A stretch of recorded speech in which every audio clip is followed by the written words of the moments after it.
अस्सलाम वालेकुम स्टूडेंट्स, हम लोग पार्ट 1 का जो है चैप्टर नंबर 2 स्टार्ट कर रहे हैं। चैप्टर नंबर 2 का थोड़ा सा इंट्रोडक्शन दे देता हूँ और फिर उसके बाद हम इसकी चीज़ों को आगे डिस्कस करते हैं। Chapter number 2 is about vectors and equilibrium. जब हम वेक्टर्स को स्टडी करना शुरू करेंगे तो सबसे पहले हम देखेंगे कि हमने वेक्टर और स्केलर में डिफ्रेंशिएट क्यों किया, फिर वेक्टर्स को रिप्रेजेंट कैसे किया जाता है, वेक्टर से रिलेटेड कुछ टर्म्स को इंट्रोड्यूस करवाऊँगा, वेक्टर्स की मैग्नीट्यूड का लिखना सिखाऊंगा, वेक्टर्स को फाइंड करना, उनके बारे में ओरिएंटेशन फाइंड करना और किस तरह से हम उनके कंपोनेंट्स निकाल सकते हैं और उससे रिलेटेड कुछ चीज़ें हम पहले बेसिक सीखेंगे। ये जब हम सीख जाएंगे तो हम वेक्टर्स को मल्टीप्लाई करना सीखेंगे। मल्टीप्लिकेशन के बाद हम टॉर्क पे जाएंगे और टॉर्क से हम इक्विलिब्रियम का कॉन्सेप्ट डेवलप करेंगे। तो स्टार्ट करते हैं हम लोग अपना चैप्टर नंबर 2। चैप्टर नंबर 2 का जो फर्स्ट टॉपिक है वो एज सच मैं आप लोगों को जो वो एंटी टेस्ट के पॉइंट ऑफ व्यू से भी थोड़ा सा साथ साथ क्लियर करूँगा चीज़ें। तो चैप्टर नंबर 2 में जो हम सबसे पहले है वेक्टर को डिफाइन करेंगे, वेक्टर और स्केलर में फ़र्क क्या होता है।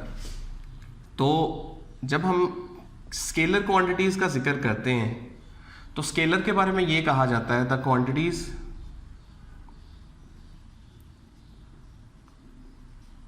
विच कैन बी defined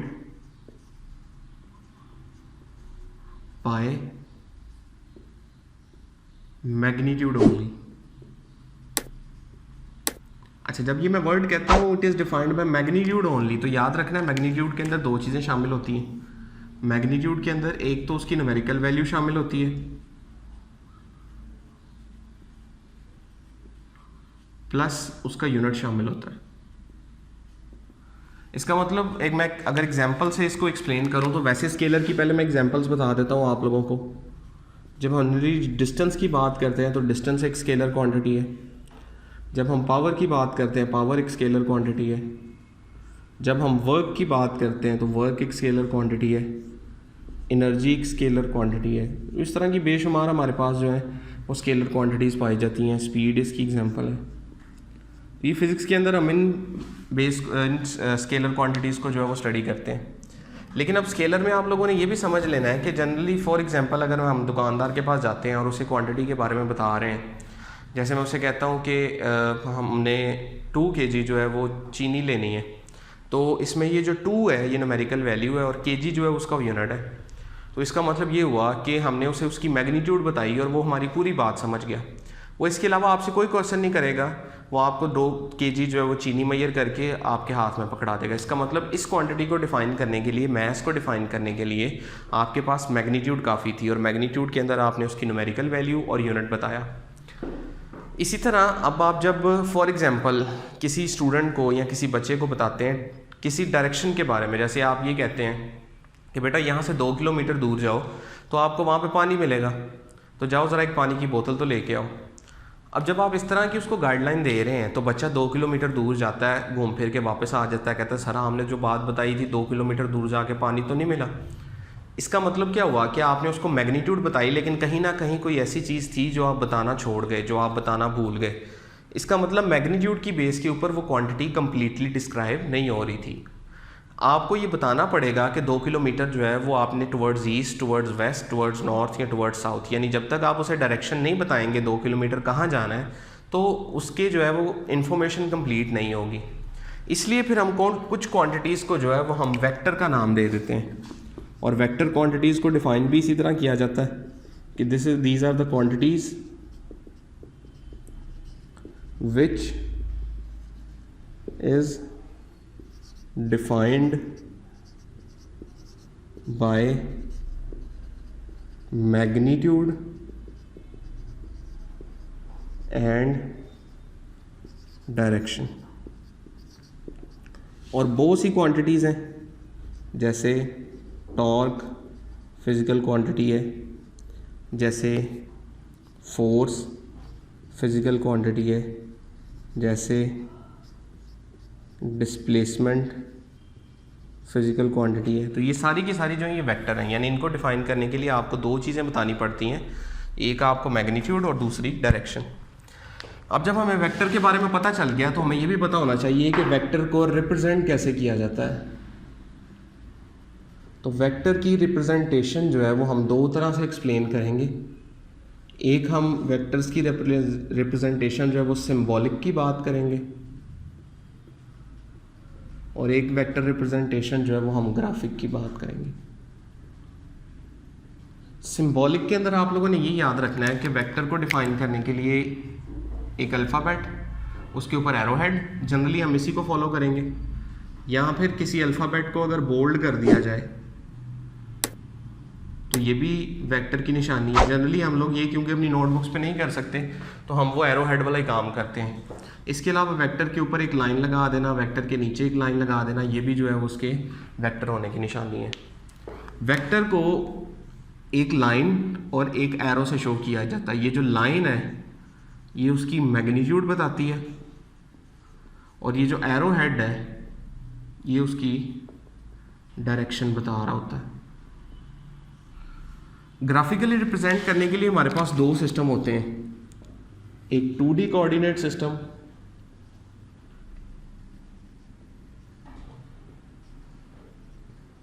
इसे कार्टेशियन कोऑर्डिनेट सिस्टम भी कहा जाता है। इसमें दो एक्सिस होते हैं, एक एक्स एक्सिस और एक वाई एक्सिस। दोनों एक दूसरे को किसी एक खास पॉइंट के ऊपर जो है वो कट कर रहे होते हैं, जिसे ओरिजिन कहते हैं।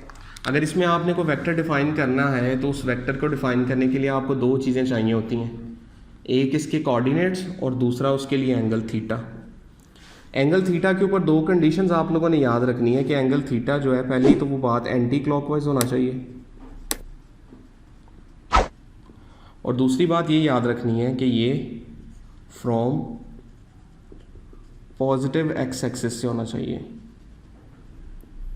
तो तब हम थीटा डिफाइन कर सकते हैं। और दो कोऑर्डिनेट्स का मतलब एक्स कोऑर्डिनेट और वाई कोऑर्डिनेट, जो एक्स और वाई के मुताबिक इस वेक्टर की पोजीशन बता रहा होता है। और दूसरी चीज़ होती है 3D coordinate system.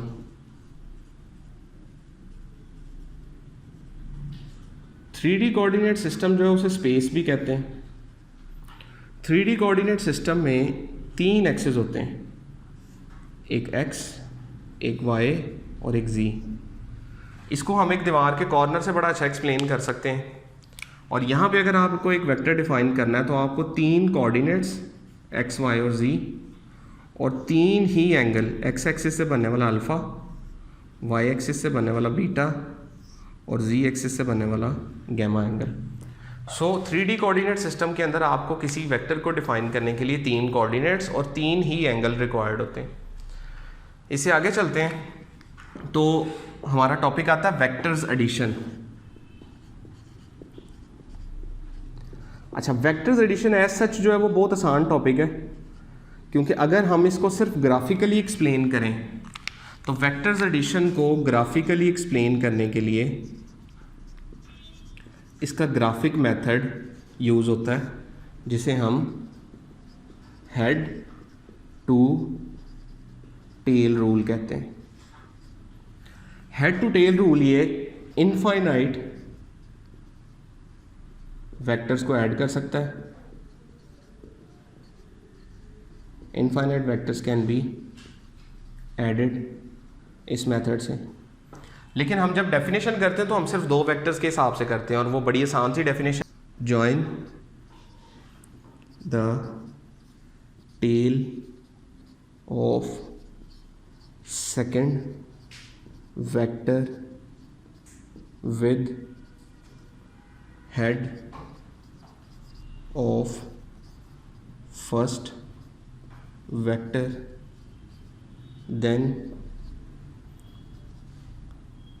join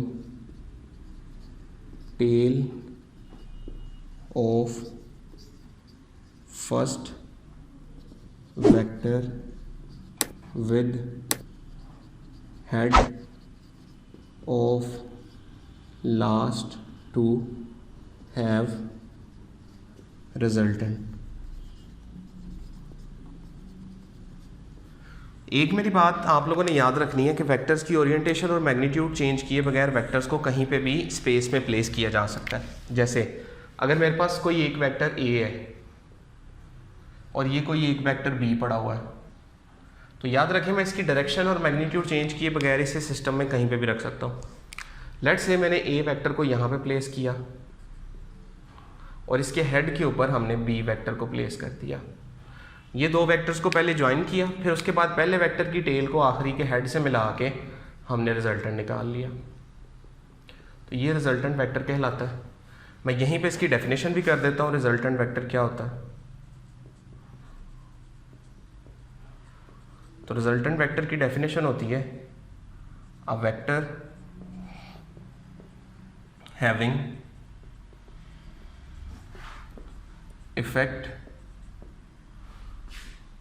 of all vectors by which it is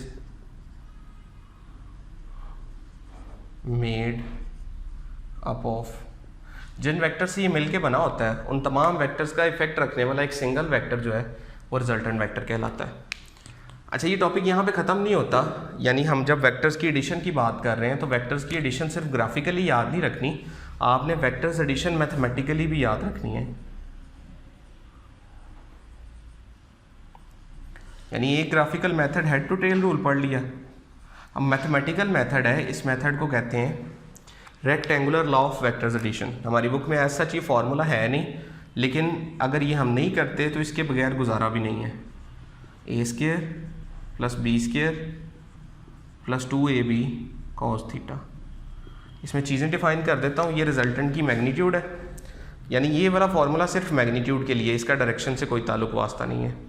ए पहले वेक्टर की मैग्नीट्यूड, बी दूसरे वेक्टर की मैग्नीट्यूड, और थीटा ए और बी के दरमियान बनने वाला एंगल होता है। इस केस में यानी अगर आप वेक्टर्स को देखें तो वो सिर्फ मैग्नीट्यूड पे एडिशन डिपेंड नहीं करती, बल्कि थीटा पे भी डिपेंड करती है। अगर दो वेक्टर्स आपस में पैरेलल है तो फिर उनको सिंपली मैग्नीट्यूड ऐड करके उनकी रिजल्टेंट निकाली जा सकती है।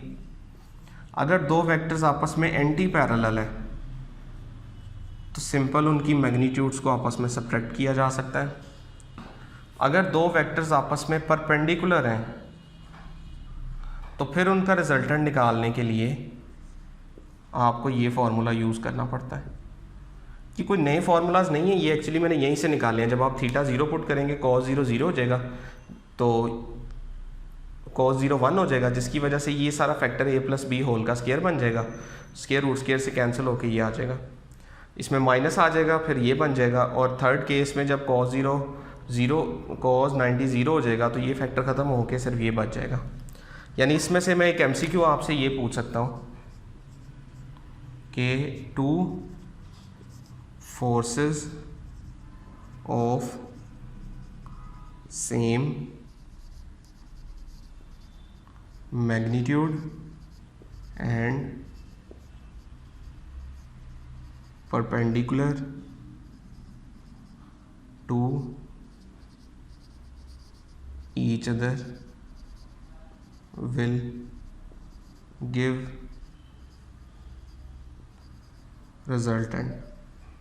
तो उनका जो रिजल्टेंट होगा that will be equal to square root 2f।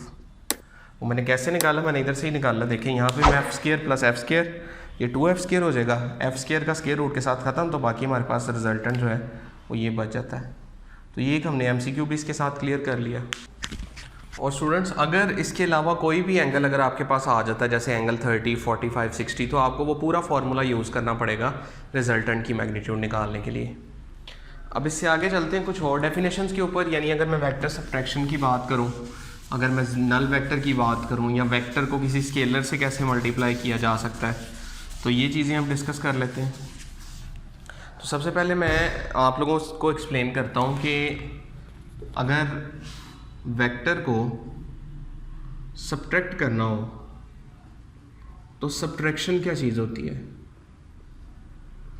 तो एक बात आप लोगों ने याद रखनी है कि वेक्टर सब्ट्रैक्शन जो है वो कोई नई चीज़ नहीं है। यानी vector subtraction is addition of vector with a negative vector। इसका मतलब क्या है कि अगर मैंने a माइनस बी लिखा हुआ है तो मैं इस वेक्टर को ऐसे भी लिख सकता हूँ, r is equal to a vector plus minus B vector. यानी अगर मेरे पास एक वेक्टर a था ये और एक वेक्टर ये था b, तो वेक्टर सब्ट्रैक्शन कोई नई चीज़ नहीं है। पहले मैं b को रिवर्स करूँगा, b को रिवर्स करने का मतलब मैंने उसकी डायरेक्शन ऑपोजिट कर दी। अब मैं a के हेड के ऊपर अगर माइनस b को प्लेस कर देता हूँ तो ये जो पहले वेक्टर की टेल को आखिरी के हेड के जॉइंट से करने से जो रिजल्टेंट बनेगा वो a प्लस माइनस बी बनेगा, जिसे मैं a माइनस बी भी कह सकता हूँ। तो वेक्टर सब्ट्रैक्शन का मतलब सिर्फ यही होता है। वेक्टर सब्ट्रैक्शन कोई अलग से चीज़ नहीं है, बल्कि ये एडिशन का ही एक स्पेशल केस होता है। उसके बाद अगर हमें एक वेक्टर को किसी स्केलर से मल्टीप्लाई करना पड़ जाए तो उसका क्या मतलब होता है? तो वेक्टर जो है वो तीन तरह के नंबर से स्केलर से मल्टीप्लाई हो सकता है। कुछ ऐसे नंबर्स जो कि ज़ीरो से बड़े होते हैं यानी पॉजिटिव, कुछ ऐसे नंबर जो ज़ीरो से छोटे होते हैं यानी नेगेटिव, और इटसेल्फ ज़ीरो भी उन्हीं में शामिल है। तो ये मैं तीन केसेस आपको समझाता हूँ कि कैसे पॉसिबल है। Let's say we are discussing vectors multiplication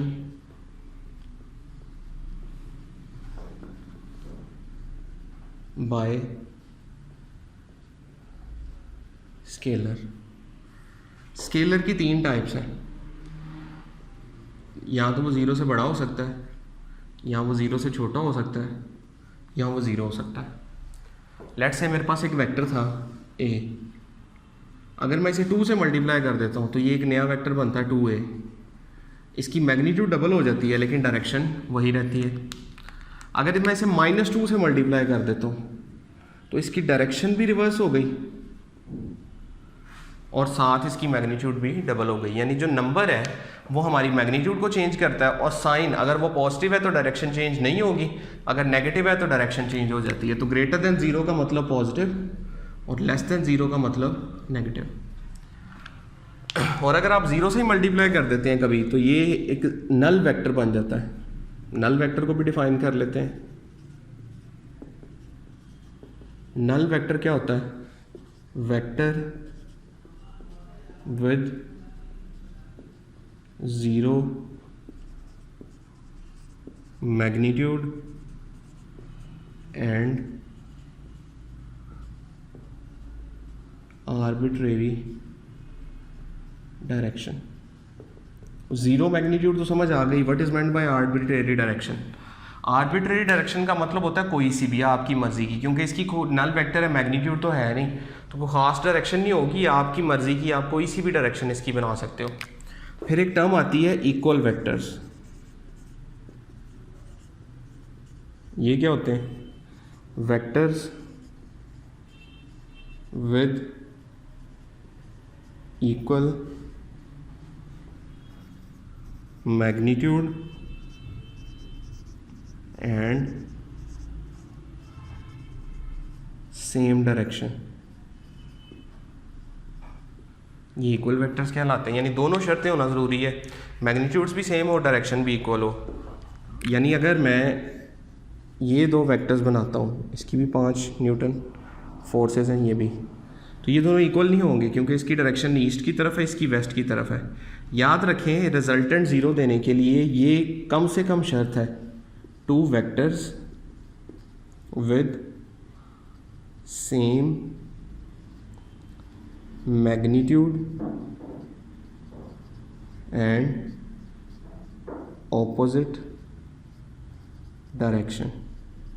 यानी ये मिनिमम कंडीशन है अगर आप रिजल्टेंट की मैग्नीट्यूड ज़ीरो लेना चाहते हो, यानी नल वेक्टर बनाना चाहते हो, तो ये कम से कम जो है वो आप लोगों को रिक्वायरमेंट होती है। अगली डेफिनेशन की तरफ चलते हैं, यूनिट वेक्टर। और आज का लेक्चर हम यूनिट वेक्टर तक ही रखेंगे। फिर नेक्स्ट लेक्चर के अंदर मैं कंपोनेंट्स में डिफाइन करना सिखाऊंगा आपको, और मैग्नीट्यूड फाइंड करना किस तरह से उसकी हम कर सकते हैं, कंपोनेंट से डायरेक्शन कैसे निकाल सकते हैं। तो आज हम यूनिट वेक्टर को पहले एक्सप्लेन करते हैं कि यूनिट वेक्टर क्या होता है। तो पहले यूनिट वेक्टर को डिफाइन कर लेते हैं, बड़ा इंपॉर्टेंट क्वेश्चन है बोर्ड के पॉइंट ऑफ व्यू से भी। Vector with magnitude 1 and used to represent direction only। यानी इसकी मैग्नीट्यूड 1 होती है, ये सिर्फ डायरेक्शन को रिप्रेजेंट करता है। कुछ वेक्टर होते हैं स्पेसिफिक यूनिट वेक्टर्स,